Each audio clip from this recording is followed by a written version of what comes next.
I'm actually really interested in potentially working with filmmakers, producers, directors who have a project that's interested in exploring if you have an opportunity to shoot in Taiwan, whether it's short films, student films, commercials, and feature productions, because that's kind of where my experiences and knowledges came from.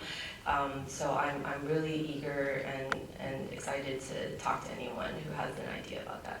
Great. So, okay, let's say you have a project that's ready to go. Jay, tell us about your new venture, Gold Studios, and how that could help filmmakers, elevate their project and potentially fund the project. Tell us. Okay, before I share that, there's a lot of interesting information from the panel, but the biggest takeaway so far is from Pingwen.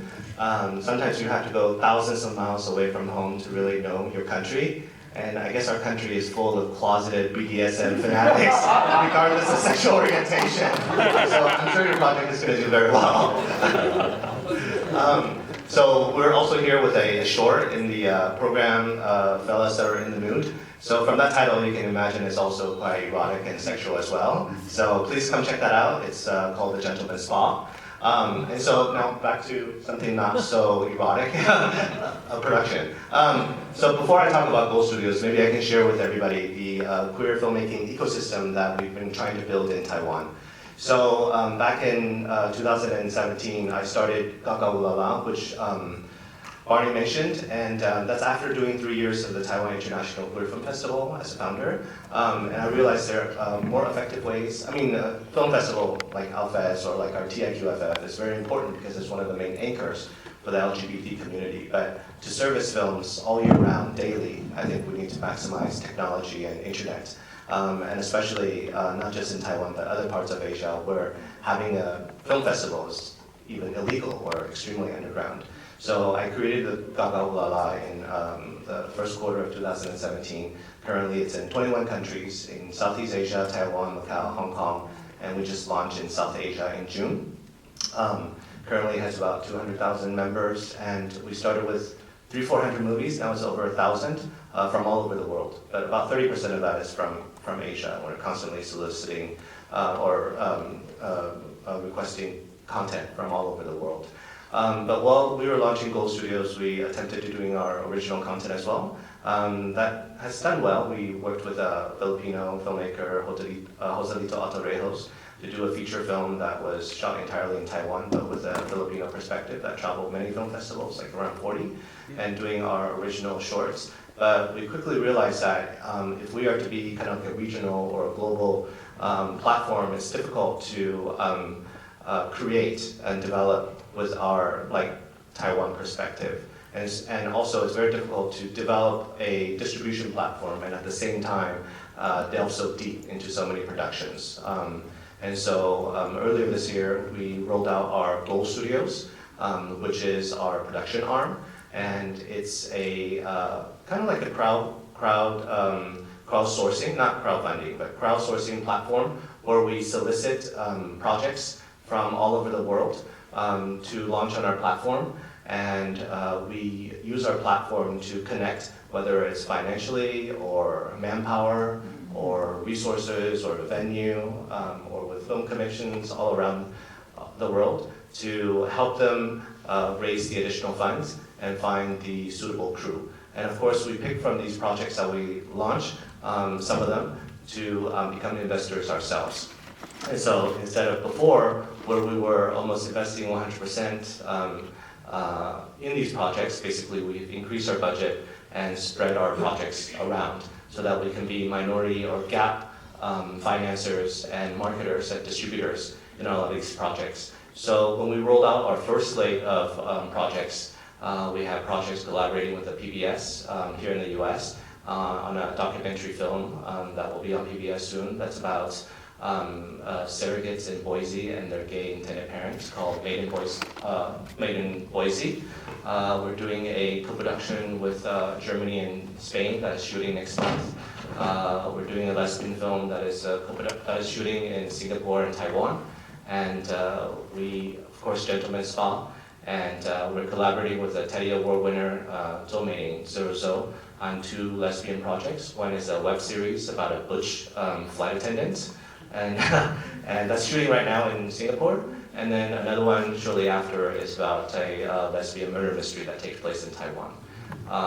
And we're also going deep into kind of like the region where we're distributing and doing web docuseries that focuses on unique individuals or unique aspects of those local LGBT communities. So we've done it in Japan, in Hong Kong, Vietnam, and the Philippines, and now we're moving on to Thailand, India, Myanmar, and South Korea. So we have about 10 projects going on. Obviously, you can tell by utilizing the Gold Studio platform, we're able to access projects we otherwise would not have access to, and find very interesting combinations to work with creators and crews from around the world. Right now, we're talking to a very prolific gay filmmaker in Argentina and also in Germany about having them come to Taiwan and use our locations and use our crews to do very interesting collaborations that's quite original. And there's not that many, for example, Spanish-Chinese collaborations in the LGBT space. So with Gold Studios, we hope to elevate both the quantity and quality of LGBT filmmaking in Taiwan and beyond. As part of our queer filmmaking ecosystem, we also have 2 websites, kind of like the Advocate or Out or Pride.com. One is called Gaga Tai and the other one is Lala Tai.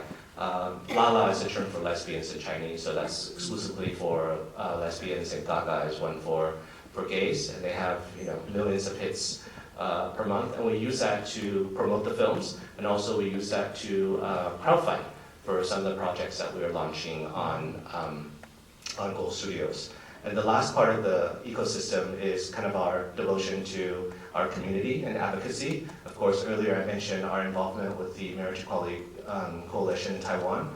And also we're still, although I'm not running the film festival, the Taiwan International Film Festival anymore, we're still one of the main supporters. And also now the focus is on making sure that there's no rollback from the achievements that we've been able to make in terms of gay rights by constantly doing videos, public service announcements, articles, interviews that hopefully spread not just within our LGBT community, but that spreads out to the masses as well. And now we're utilizing, all 3 previously mentioned sections of our ecosystem to help movements in other parts of Asia as well, whether that's in Hong Kong or Thailand or India, and bringing in not just creators, but also community organizers and activists and artists of different disciplines to make it kind of like a thriving, organically growing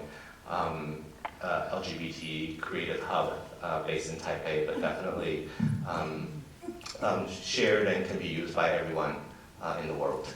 So that's kind of a short synopsis of our ecosystem in Gold Studios. If filmmakers want to find out more information about Gold Studios, do you have materials that you can hand out? Yeah, so at the party. Yeah, there's a wedding reception afterwards upstairs. So I brought wedding gifts for everybody, which is a DVD is so antiquated, but DVD of our queer Taiwan. And please take one because I brought it with me from Taipei to Bangkok to Mumbai to Canada to New York War Pride, but we marched in the dark. It was like the longest, like I don't know if anyone's been there, but it was like 12-hour marathon Pride walk.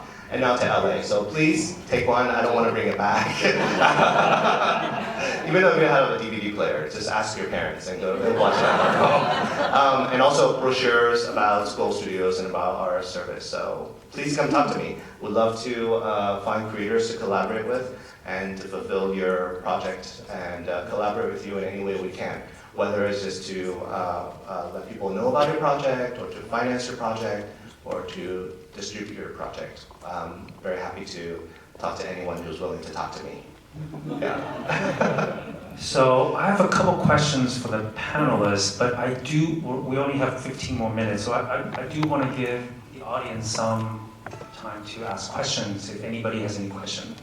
I'm just curious, because I've never been to Taiwan. If I had a script that was like a generic American town,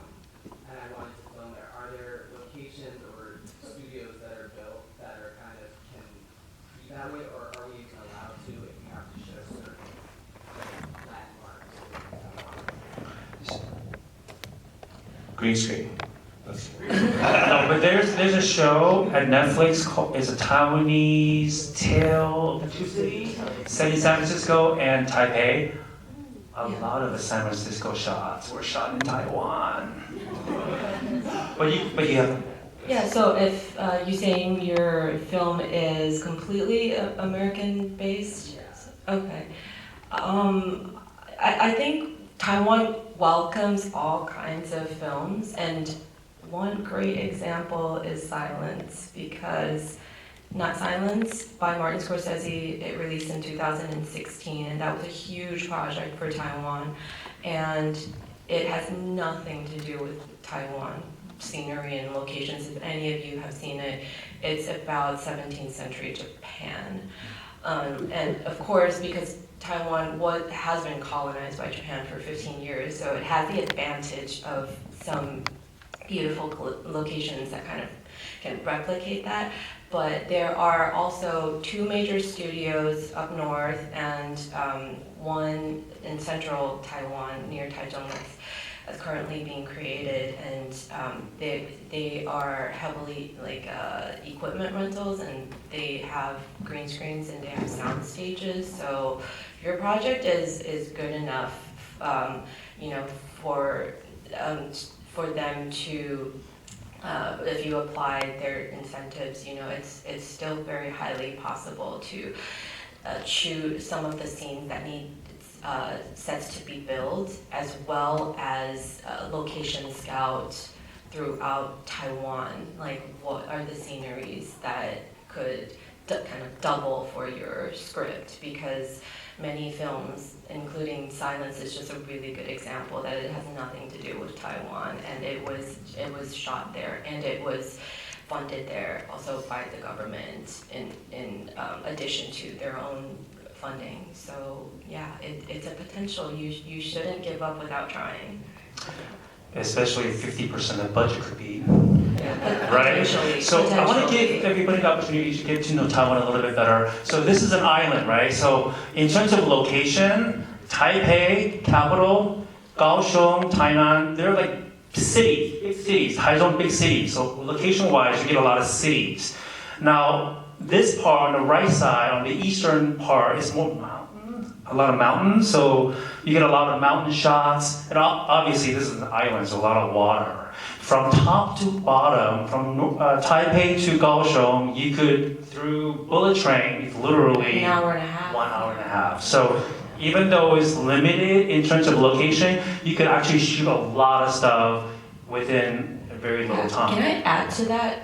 One great thing about choosing Taiwan for shooting your project or film is that the distances between cities and the hotels you're going to stay at night with all of your team and crew, and in the morning if your call time is at 4 a.m. to go to a mountain area or by the beach, it's literally within an hour or 2 of drive. So if you have a script full of naturalistic sceneries as well as metropolitan city sceneries, you could potentially fit that into a day of schedule, or you could definitely do that throughout your whole filming schedule, just because Taiwan it's so easy to get to in the same days or in the same few days, with the closeness of metropolitan areas and naturalistic mountain and ocean sceneries.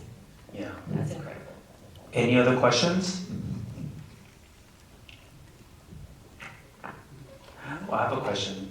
Why do you think Taiwan is LGBTQ friendly? What's this LGBTQ friendly place for filmmakers? Everybody. Anybody.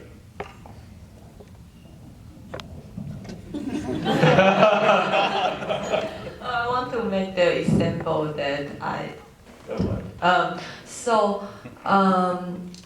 for me, I think now because the marriage equality law has passed in Taiwan, the entire island, the feeling of like the environment is very open, much more open, and people talk about it, and I think most of the young and middle generation support this a lot. So because I have several different projects developing, so whenever, and it's all about LGBTQ, so whenever I talk to people or apply to the government funding, everything I feel supportive, and no one will, question about why you choosing this topic.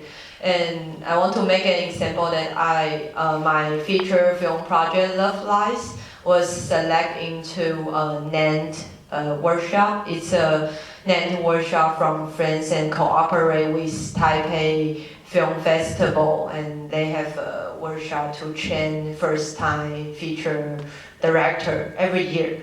So that year, they select 6 filmmakers from Taiwan, 6 directors, and 3 of us are LGBT directors, and we bring the LGBT projects. So 3 of 6 projects are LGBT projects. I feel it's amazing. It shows Taiwan is very friendly and open. Also remember, the Wedding Banquet was a massive hit in Taiwan in the mid-90s. It's going back 20 years. Just to echo again what Fiona was saying, from like top down, if you're looking at the government and as they're setting their cultural policies, I think Taiwan is quickly recognizing that this is a potential niche that they can really cultivate and own. Whereas you have, Korea with their K-pop and K-dramas, that's difficult to supersede. In China with its massive budgets, actually Taiwan coming up with diverse and unique storylines and characters that is actually more reflective of what's happening here in Hollywood. If you're looking at Hollywood as a leader in like content, where you have, according to GLAAD report in 2018, you have like around 365 shows, whether it's on TV or it's on streaming platforms that feature like recurring or like main characters. I think the Taiwanese government is kind of seeing that as a potential for its content to resonate, not only in Taiwan, but also like overseas as well, because there are not that many countries and not that many production companies in Asia that are doing very LGBT-focused stuff. And on a production basis, just like Pingwin and us, we're only like a small percentage of the people in Taiwan that are doing LGBT-related projects. And it's not just like first-time like feature filmmakers. You have very established filmmakers and producers that are focusing their effort on at least incorporating maybe a side character or main storyline around LGBT. And on an individual basis, I think several months ago I went to the theater to watch The Favorite with Emma Stone. And it was like a wow moment when I looked up at the selection that I could choose from. And aside from The Favorite, there was The Third Wife, which is a lesbian film from Vietnam, and Girls, which was a nomination by Belgium to the Oscars, also an LGBTQ film.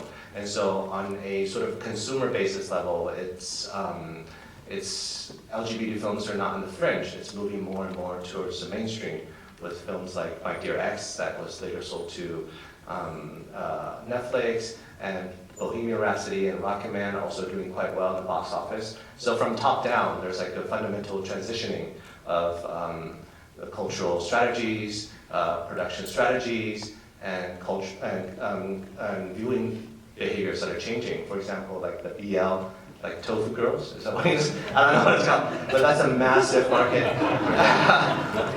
not just in with her audience base, but like mainstream streaming platforms like Line TV investing millions of dollars to create this type of content that's happening in Taiwan and in Thailand and in Japan and other places. So there's fundamentally something very exciting happening in Taiwan. And on top of the government incentives and our willingness to, invite crews and projects to come on board, regardless of whether it's Taiwan-driven or whether the director is Taiwanese, I think it's really exciting times for LGBT filmmaking in Taiwan. So please do consider collaborating with Taiwan and the creators there. Carrie, do we have the trailer or no?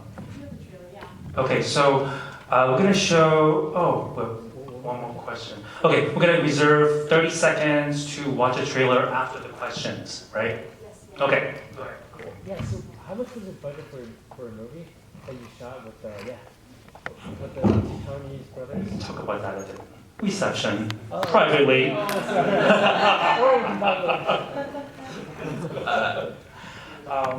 Okay, so go ahead.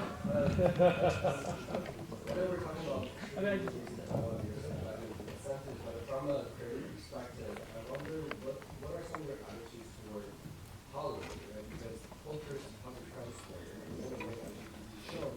Are you guys interested in including LGBT in that American market, or you kind of think those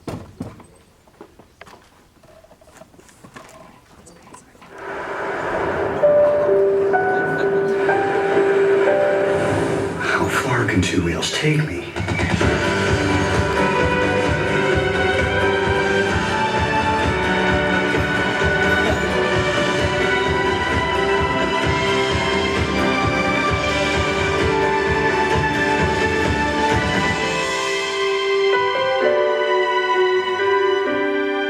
Taiwan, the heart of Asia. To answer your question about, what was your question again? So everybody can hear.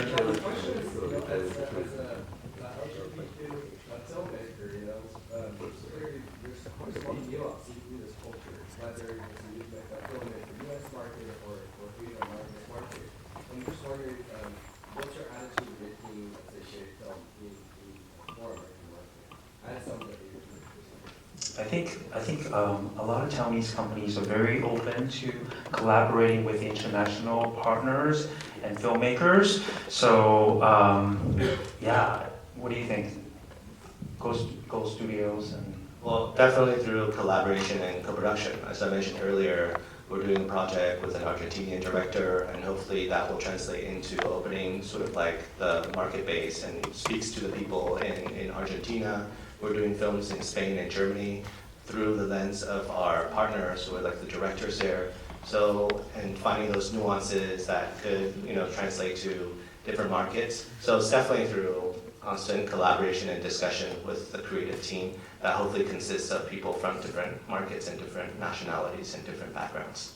I think Taiwan definitely is very open to meeting different people and sharing different ideas and absorbing different ideas. So yeah, I think it's about exposure and collaborating, different people coming together and working on a project. Yeah.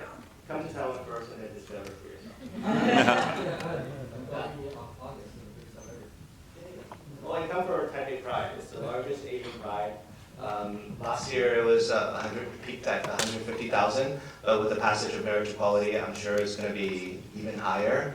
And there's going to be a lot of celebration, euphoria, and groundbreaking sort of events that take place. So buy your ticket now and reserve your time the last Saturday of October to be in Taipei for Taipei Pride. It should be called Asian Pride, right?